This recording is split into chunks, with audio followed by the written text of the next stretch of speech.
You're watching Newsday TV. Thanks for joining us. I'm Ken Buffa. Only in Newsday, a man has pleaded guilty in a deadly garbage truck crash.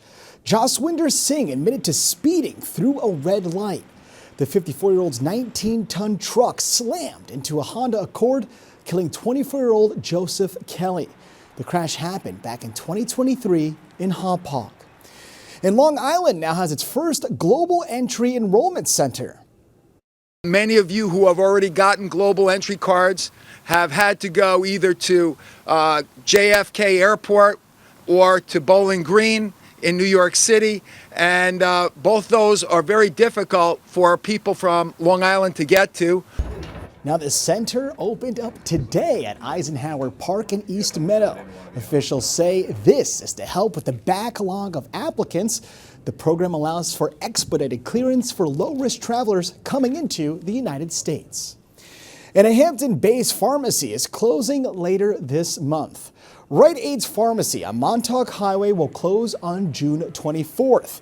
There's no word yet on when the rest of the store will shut down. The company filed for bankruptcy last month. And a Greenport landmark is reopening this weekend. The antique carousel has been closed for repairs since September. The village mayor says the ride has gotten the all clear from the Department of Labor to be back in business. The ride brings in about $190,000 in revenue for the village each year. All right, now take a quick look at tomorrow's weather. What a stunner we had today. It was sunny, it was bright, the temps were high, but it wasn't too sticky out there. Now tomorrow, we'll have a little more of the same. Temps in the 80s, sun all day long, and we had that 7-day forecast coming up later in the broadcast. Now, Suffolk officials are warning folks about getting into unlicensed taxis this summer. Virginia Huey has the story. With the summer season in full swing, many Long Islanders will be using car services to get to East End wineries, weddings, and other social events. What do you take the limo service for? Airport, sometimes Atlantic City. Wherever you plan to go, Suffolk County officials are warning people to steer clear of unlicensed and uninsured limousine and taxi services. People get into a car, if they're unlicensed, they don't know what they're getting into.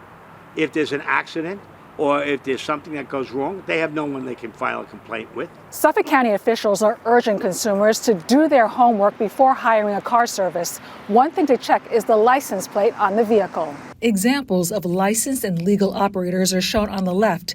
The plate numbers end with the letters C, Y, or T. There will be a notation of TNLC, livery, or bus on the bottom of the plate. An example of an illegal operator is shown on the right. It's a standard passenger plate. The smartest thing anybody could do here is if you're going to get a limo, call us. Call the Labor Department, Consumer Affairs, and say, does Bobby Jones have a license? And we'll look it up right there. The goal here is safety. Chief of Patrol Gerard Hardy says the department will be ramping up compliance checks over the summer. Hardy says the violations they've seen are eye-opening. Shockingly and alarmingly, some of the things that we're seeing in these checks is unlicensed operators, uninsured motor vehicles, vehicles with damaged frames, and inoperable safety exits.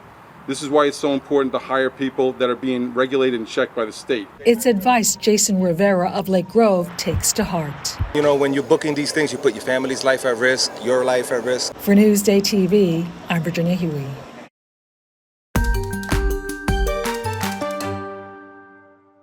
We are in peak wildlife baby season, and animal rehab centers are packed with little fledglings and baby bunnies. Many people find them in their yard and assume that they need help, but more often than not, they're fine. Here at Sweetbriar Nature Center in Smithtown, well-meaning Long Islanders are bringing in baby rabbits, possums, ducks, you name it. Everything that you could possibly imagine, and I would say about half of it goes back with the finder. Many people see the animals and think they've been abandoned or they're hurt, but that's usually not the case. You see how robins only use one wing when they're begging for food? they think one of the wings is broken. Fledglings are unable to fly for about 2 days. Their parents are feeding them on the ground, and the only way you interfere and take a fledgling away is if it's a cat attack, a dog attack, if it's bleeding, if there are flies landing on it. Otherwise, you just want to move it out of harm's way. Baby bunnies are another animal Sweetbriar is getting constant calls about. If a bunny is the size of your fist and can jump a little bit, it's on its own. They're really little when they're on their own. If they're still in the nest and it's been disturbed, do your best to put it back together and lightly cover the babies back up. They grow up within 2 weeks. It's really fast. Sweetbriar is also caring for plenty of possums. With around 13 babies, sometimes mom can lose track. If you see a baby that's longer than 8 inches, nose to tip of tail, it's old enough to be on its own. As for fawns, let them lie. If they aren't in a safe space, lightly nudge them to a better spot nearby. Mom will come back. Experts say only intervene if an animal is bleeding, flies are landing on it, or its eyes are closed and it seems lethargic. Their best shot at life is with their parents. You wouldn't want your baby human taken away from you for any reason, just like baby animals don't want their babies taken away.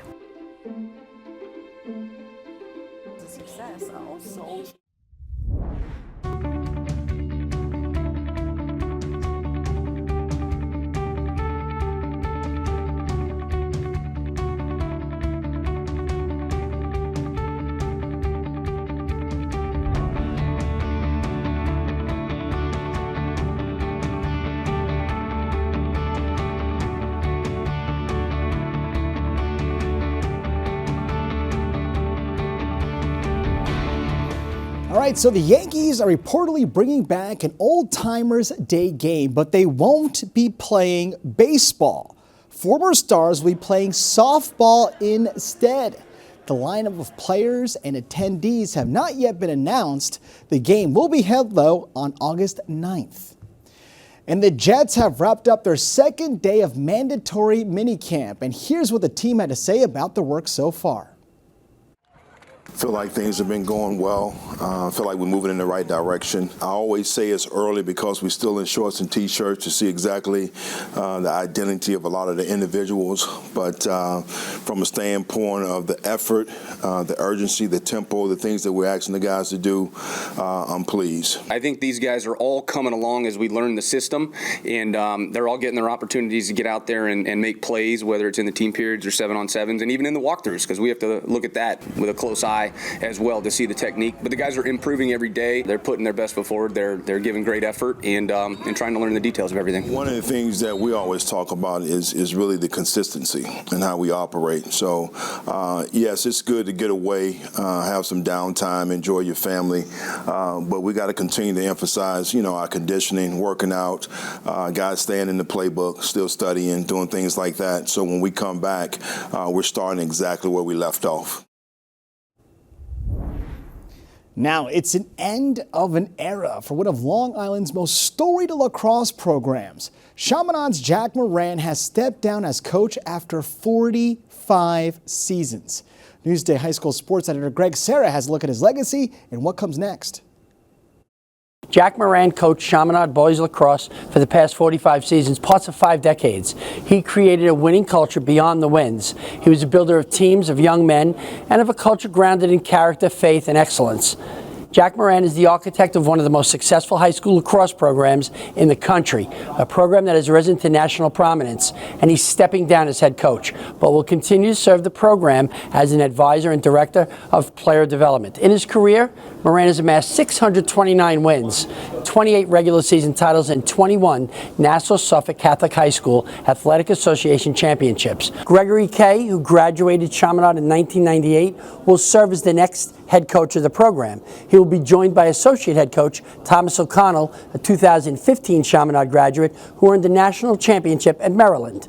Chaminade lacrosse will always be defined by excellence, tradition, and the unwavering commitment to forming young men of character, something Jack Moran dedicated himself to day in and day out. I'm Greg Sarah for Newsday TV. Now, to read more about Jack Moran on Newsday.com, just click Get More below the Newsday TV video box. All right, let's take a closer look at your 7-day forecast, shall we? And I have some good news for you. Like I said, tomorrow, it's going to be a beauty. As for Friday, we do have some clouds, temps slightly lower. Saturday, we looks like rain. Sunday, we're drying out. But listen, temps are dropping, the rain's moving in. We can't always have a beautiful day like we had today, and we're gonna have tomorrow. Long Island weather is brought to you by Fire Island Ferries.